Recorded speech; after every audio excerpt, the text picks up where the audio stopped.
kaligtasan, siya'y papurihan, ngayon at magpakailanman.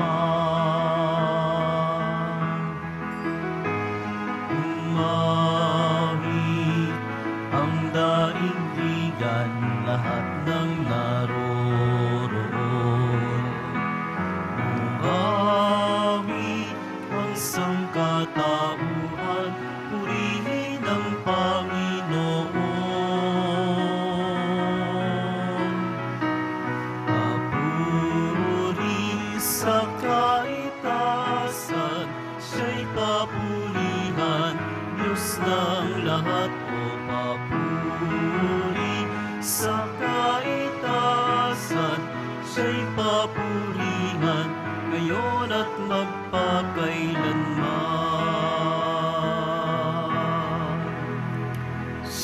Sa ngalan ng Ama at ng Anak at ng Espiritu Santo, Amen. sumainyo ang Panginoon. At sumayo rin. Aminin natin ang ating mga kasalanan upang tayo ay maging marapat gumanap sa banal na pagdiriwang. Panginoong Jesus, binigyan mo kami ng bagong buhay. Panginoon, kaawaan mo kami. Panginoon, kaawaan mo kami. Panginoong Jesus, pinapatawad mo ang aming mga kasalanan. Kristo, kaawaan mo kami. Kristo, kaawaan mo kami. Panginoong Jesus, binabakagi mo sa amin ang iyong katawan at dugo sa Eucharistia. Panginoon, kaawaan mo kami. Panginoon, kaawaan mo kami. Kaawaan tayo ng Diyos amang makapangyarihan.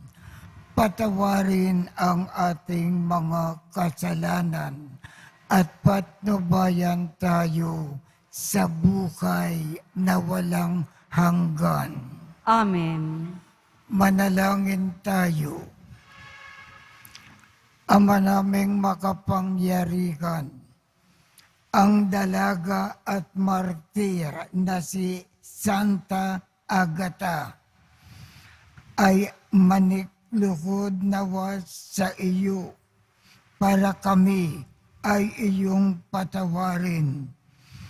Dahil siya ay iyong kinalulugdan kailanman bilang matatag na martir at matapat hanggang kamatayan. Sa aming Panginoong Jesucristo, kasama ng Espiritu Santo, magpasawalang hanggan. Amen. Magsiupo na po ang lahat.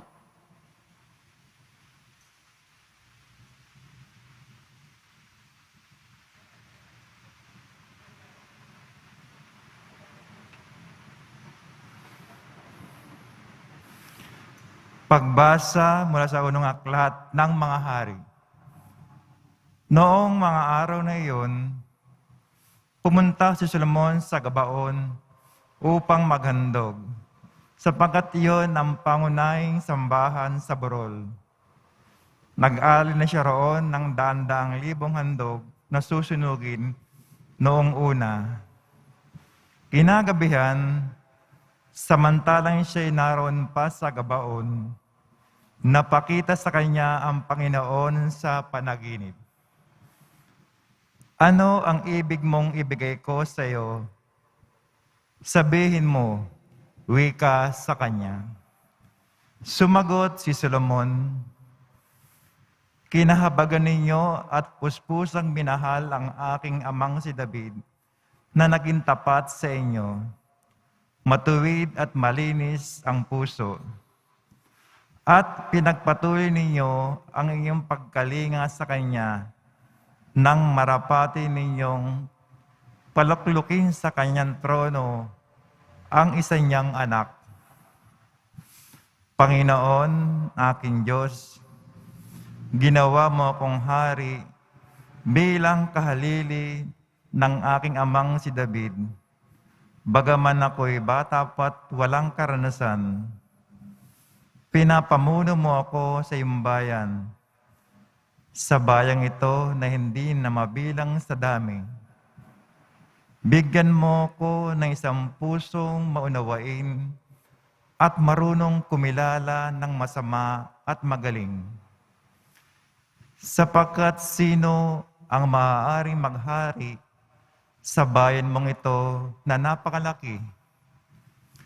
Ikinalugod ng Panginoon ang hiling ni Solomon, kaya't sinabi sa kanya, yamang hindi ka humiling para sa iyong sarili,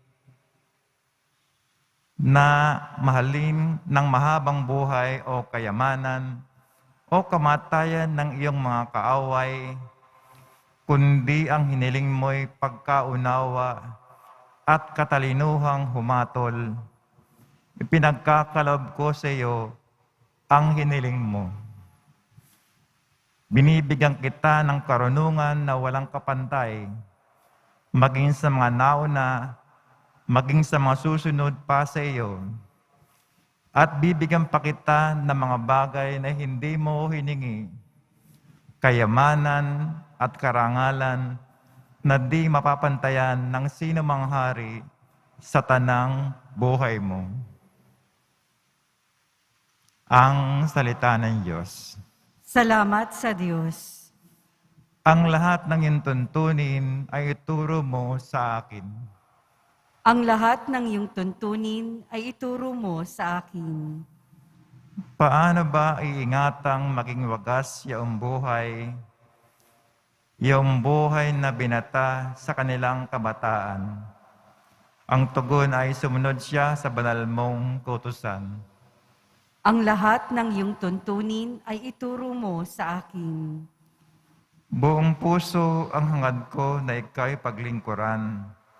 Sa pagsunod sa utos mo, huwag mo akong pabayaan. Ang lahat ng iyong tuntunin ay ituro mo sa akin. Ang banal mong kautos ay sa puso ko iingatan upang hindi magkasala laban sa iyo kailanman. Ang lahat ng iyong tuntunin ay ituro mo sa akin. Pupurihin kita poon, kay aking pupurihin. Ang lahat ng tuntunin mo ay ituro mo sa akin. Ang lahat ng iyong tuntunin ay ituro mo sa akin. Ang lahat mong mautos na sa akin ibinigay, palagi kong uusalin, malakas kong isisigaw. Ang lahat ng iyong tuntunin ay ituro mo sa akin. Nagagalak na sundin iyong kautusan, higit pa sa pagkagalak na dulot ng kayamanan.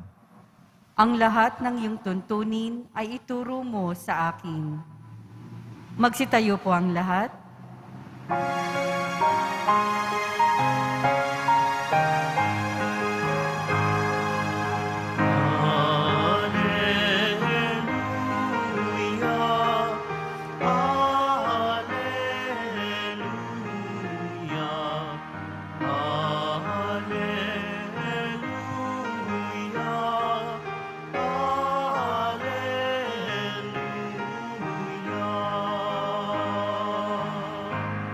Ang tinig ko'y pakikinggan ng kabilang sa aking kawan, ko'y kanilang susundan. Alleluia, alleluia,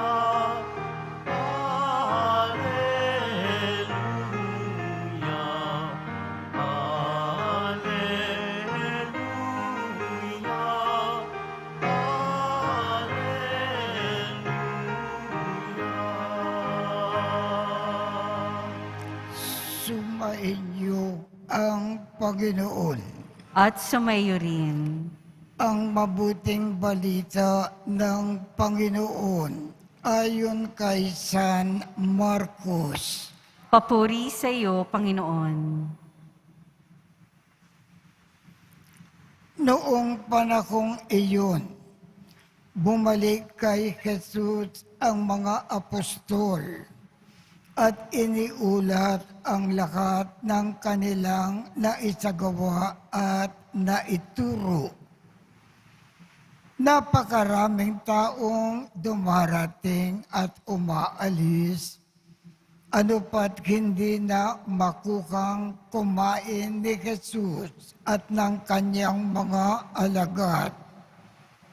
Kaya sinabi niya sa mga ito, magtungo tayo sa isang ilang na puok upang malayo sa karamihan at makapagpahinga kayo ng kaunti. Umalis silang lulan ng bangka at nagpunta nga sa isang ilang na dako. Ngunit maraming nakakita sa kanilang pag-alis at nakilala sila. Kaya't mula sa lakat ng bayan, ang mga tao'y patakbong tumungo sa dakong pupuntahan ni na Jesus at nauna pang dumating doon kaysa kanila. Paglunsad ni Jesus, nakita niya ang napakaraming tao. Nakabag siya sa kanila sapagkat para silang mga tupa na walang pastol. At sila ay tinuruan niya ng maraming bagay. Ang mabuting balita ng Panginoon. Pinupuri ka namin, Panginoong Heso Kristo. Magsiupo na po ang lahat. Nang makita ng ating Panginoong Jesus ang kanyang mga apostol at mga alagad, ay pagod na sa kanilang ginagawang pagpapalaganap ng Ebanghelyo at paglilingkod sa mga tao. Inutusan niya ang kanyang mga apostol at alagad na itigil muna nila ang kanilang ginagawang pagpapalaganap ng Ebanghelyo at paglilingkod sa mga tao at magpahinga muna ng husto. At para sila ay makapagpahinga ng husto at makakain, dinala sila ni Jesus sa isang ilang na lugar na walang katao-tao para makapagpahinga nga ng husto at makakain.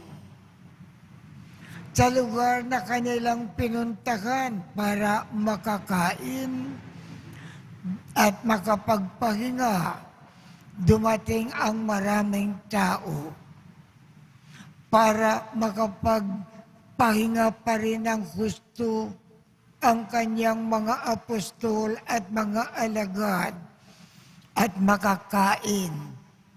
Inutusan pa rin sila ng ating Panginoon na huwag munang humarap sa mga tao.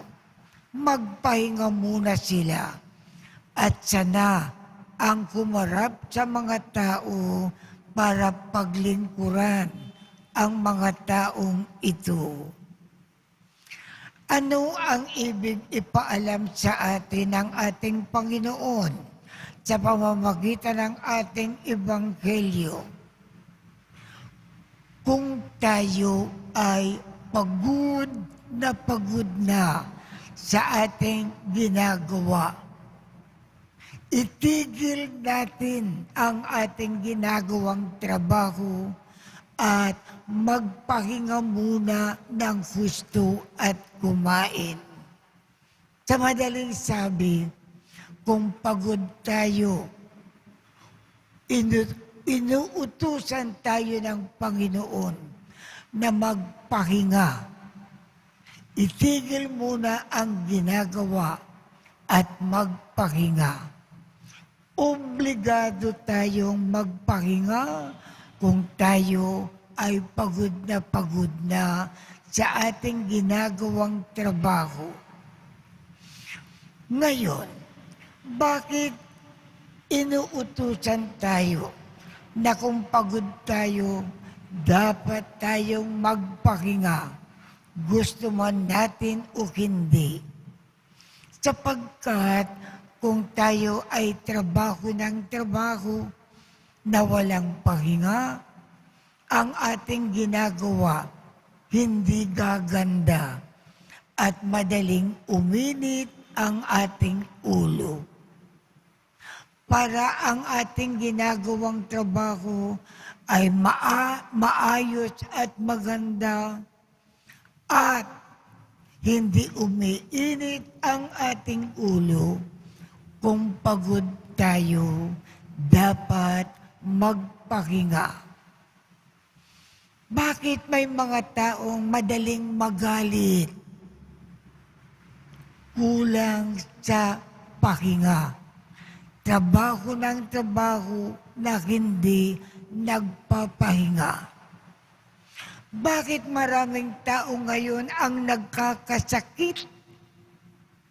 Sapagkat ang pinakadahilan, kulang sa pahinga. Laging trabaho ng trabaho na hindi nagpapahinga. Bakit kung tayo ay may sakit at nagpapagamot sa doktor, binibigyan tayo ng gamot para itong gamot papatulugin tayo? Bakit binibigyan tayo ng gamot para makatulog? Sapagkat ang gamot ng sakit ay pahinga. Kung tayo ay nagpapagamot, pero hindi tayo nagpapahinga, ang mga gamot hindi tatalab sa atin. Ang gamot ay mabisa sa ating katawan kung tayo ay nagpapahinga. Bakit tayo nakuhospital kung tayo ay nagkakasakit? Ang pinakadahilan po, sapagkat kung tayo ay confined sa hospital, nagpapahinga tayo. Ang pahinga talaga ang gamot ng lahat ng sakit.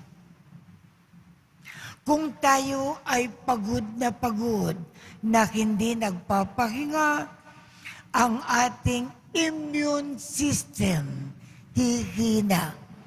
Lahat ng sakit sa ating kapaligiran tatalab sa atin. Madali tayong magkasakit.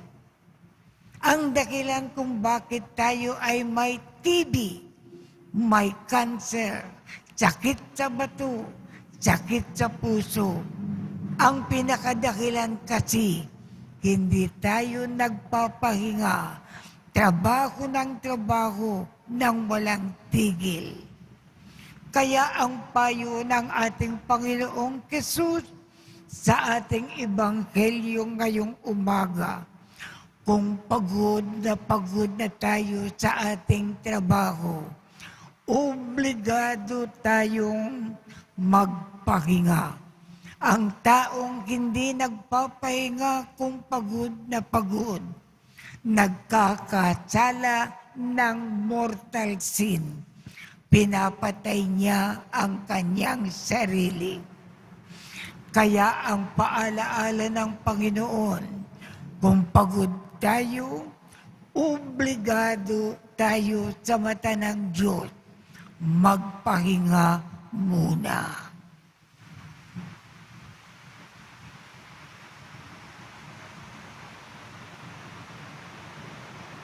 Magsitayo po ang lahat.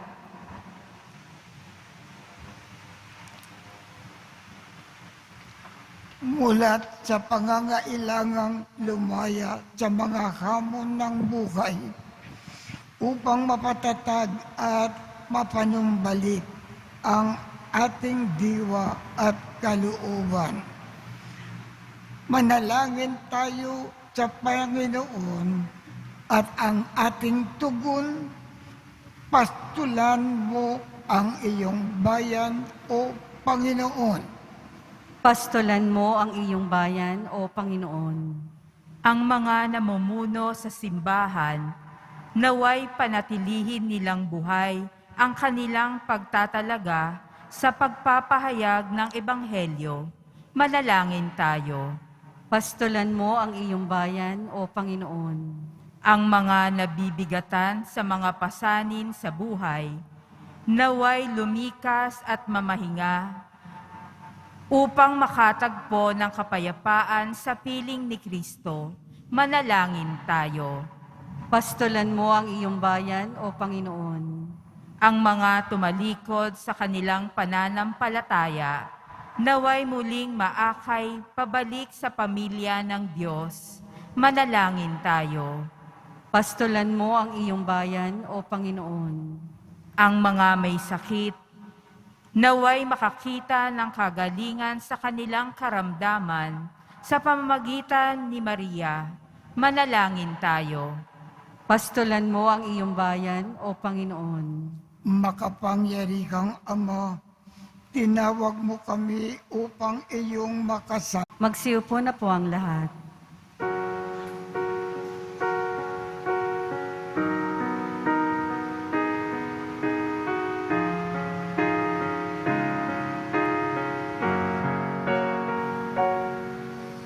O Diyos, nawang di mahina, tanggapin mo, iyaring naming alay, gawin ito bilang tanda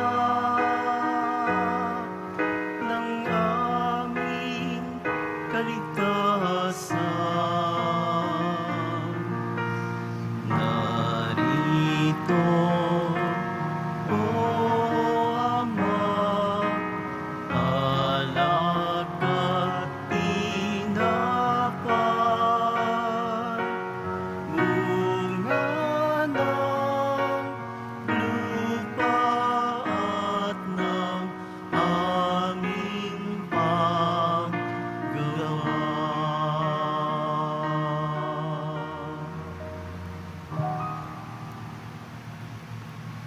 Magsitayo po ang lahat.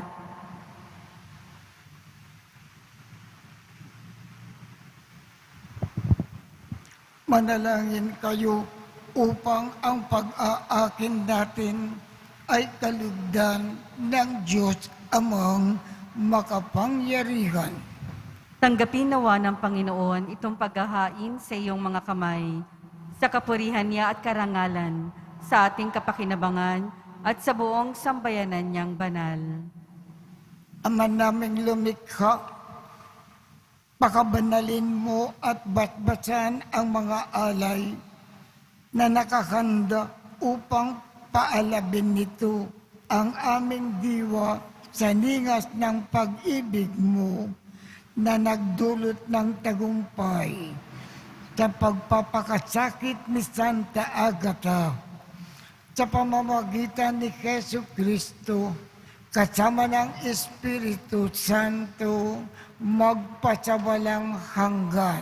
Amen. Sumainyo ang Panginoon. At sumayo rin. Itaas sa Diyos ang inyong puso at diwa. Itinaas na namin sa Panginoon. Pasalamatan natin ang Panginoong ating Diyos. Marapat na siya ay pasalamatan. Ama naming makapangyarihan, tunay ngang marapat na ikaw ay aming pasalamatan ngayon na aming kagalakan na si Santa Agata ay parangalan.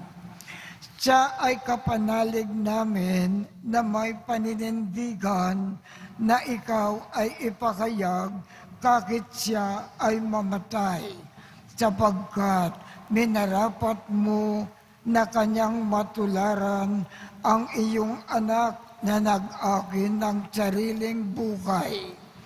Tulad ng naganap sa iyong anak, ang dugo ng mga martir ay dumanak, hindi dahil sa katatagang likas, kundi dahil sa iyong bigay na lakas. Kaya kaisa ng mga anghel na nagsisiawit ng papuri sa iyo nang walang humpay sa kalangitan, kami ay nagbubunyi sa iyong kadakilaan. Santo, Santo, Santo, Panginoong Diyos ng mga hukbo, napupuno ang langit at lupa ng kadakilaan mo, o sana sa kaitaasan. Pinagpala ang naparirito sa ngalan ng Panginoon, o sana sa kaitaasan. Magsiluhod po ang lahat. Ama naming banal, ikaw ang bukal ng tanang kabanalan. Kaya't sa pamamagitan ng iyong Espiritu, gawin mong banal ang mga kaloob na ito upang para sa amin ay maging katawan at dugo ng ating aming Panginoong Keso Kristo. Bago niya pinagtiis ang kusang loob na maging handog, hinawakan niya ang tinapay, pinasalamatan kanya, pinaghati-hati niya iyon, iniabot sa kanyang mga alagad at sinabi, "Tanggapin ninyong lakat ito at kanin. Ito ang aking katawan na ikahandog para sa inyo."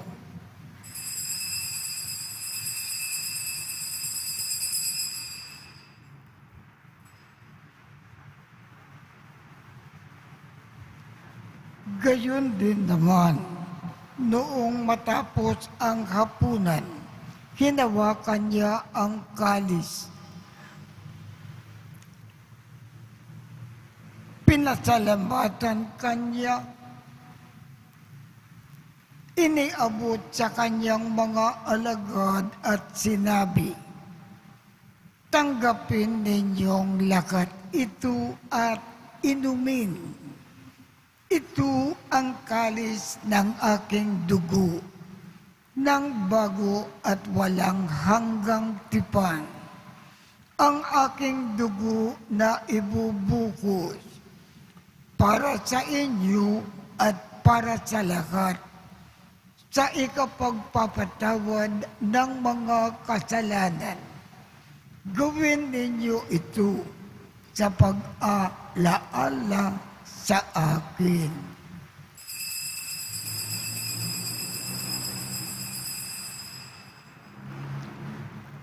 Magsitayo po ang lahat. Ipagbunyi natin ang misteryo ng pananampalataya. Si Kristo'y namatay, si Kristo'y nabuhay, si Kristo'y babalik sa wakas ng panahon. Ama, ginagawa namin ngayon ang pag-alala sa pagkamatay at muling pagkabuhay ng iyong anak.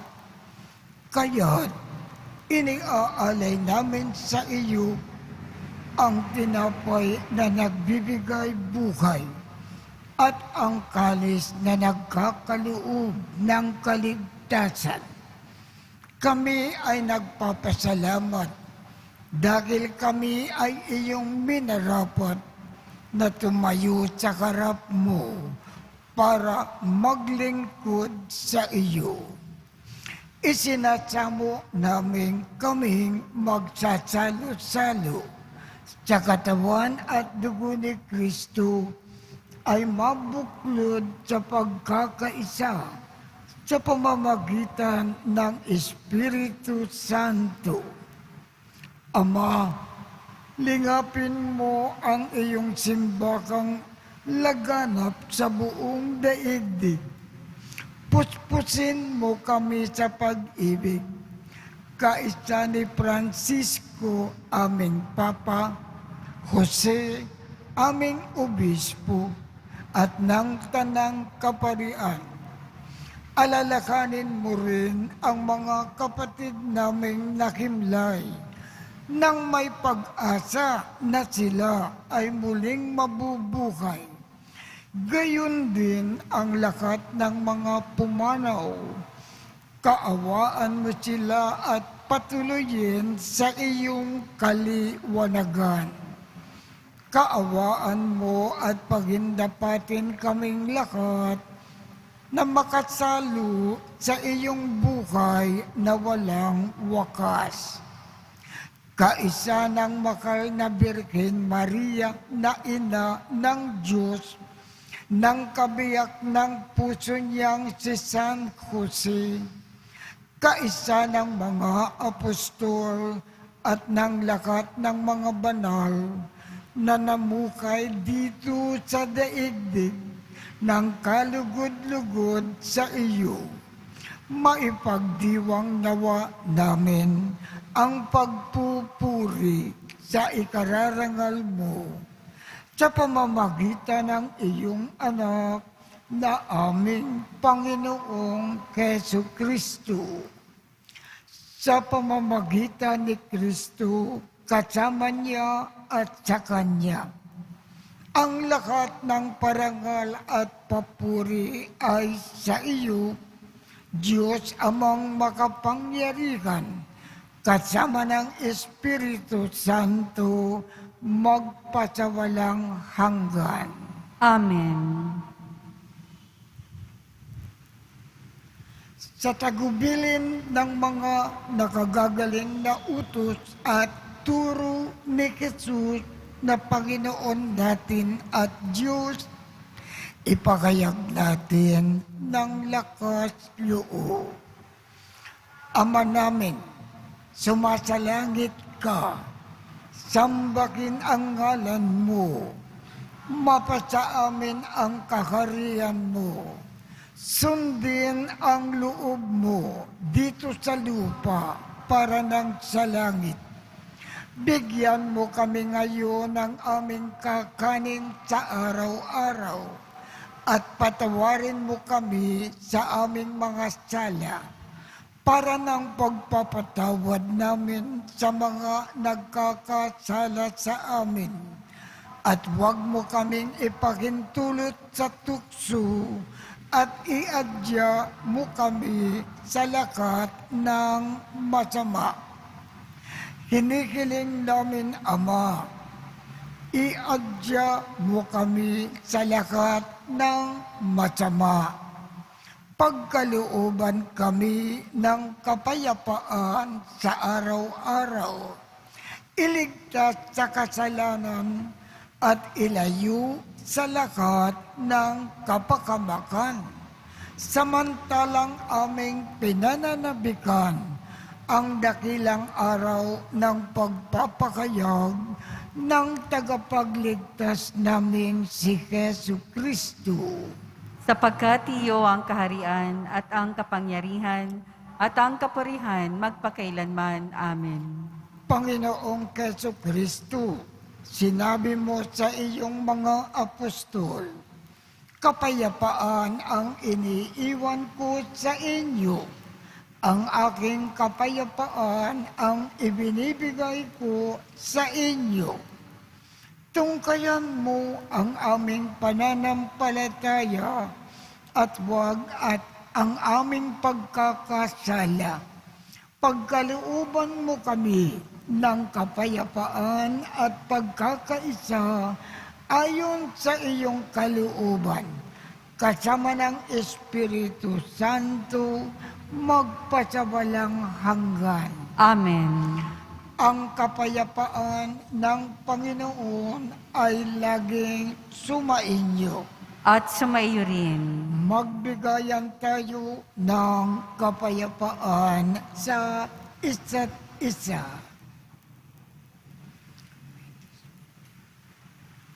Kordero ng Diyos na nag-aalis ng mga kasalanan ng sanlibutan, maawa ka sa amin. Kordero ng Diyos na nag-aalis ng mga kasalanan ng sanlibutan, maawa ka sa amin. Kordero ng Diyos na nag-aalis ng mga kasalanan ng sanlibutan, ipagkaloob mo sa amin ang kapayapaan. Magsiluhod po ang lahat. Ito ang kordero ng Diyos. Ito ang nag-aalis ng mga kasalanan ng sanlibutan. Mapalad ang mga inaanyayakan sa kanyang piging. Panginoon, hindi ako karapat-dapat na magpatuloy sa iyo, ngunit sa isang salita mo lamang ay gagaling na ako.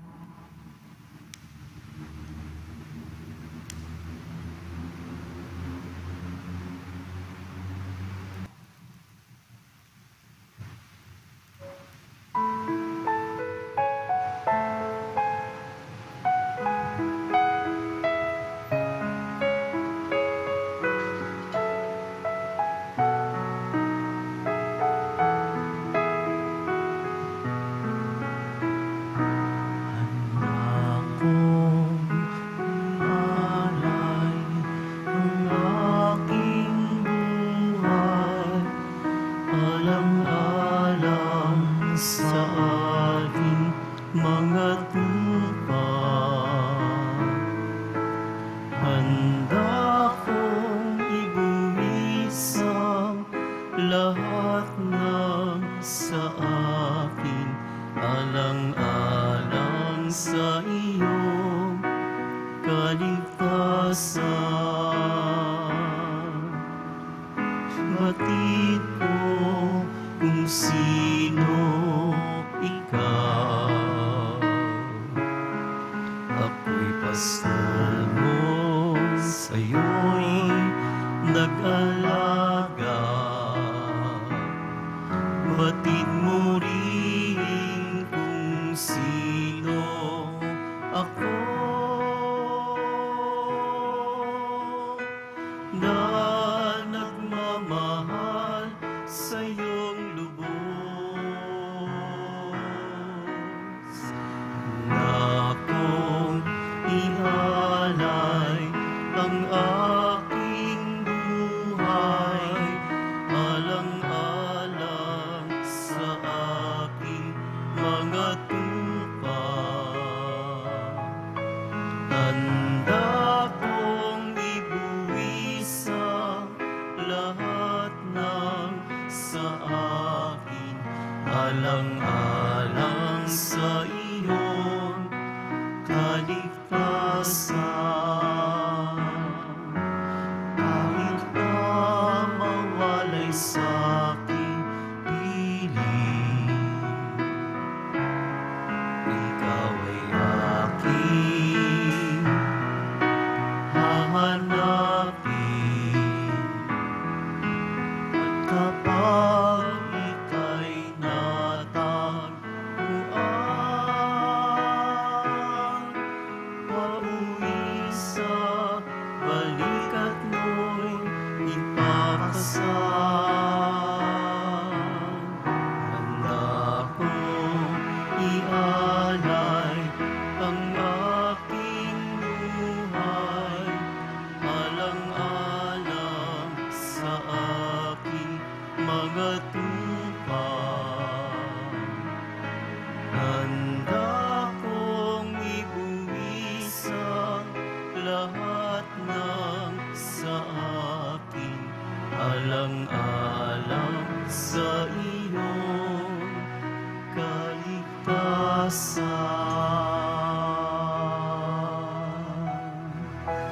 Magsitayo po ang lahat. Manalangin tayo.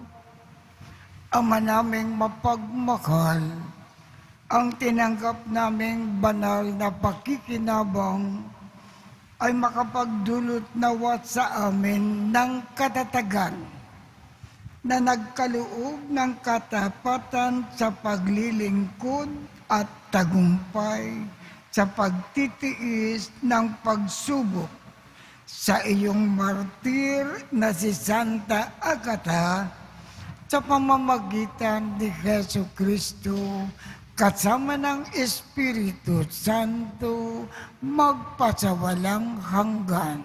Amen. Sumainyo ang Panginoon. At sumayo rin. At pagpalain kayong lahat ng makapangyarihang Diyos, Ama, Anak, at Espiritu Santo. Amen. Tapos na po ang misa. Humayo tayong mapayapa. Salamat sa Diyos.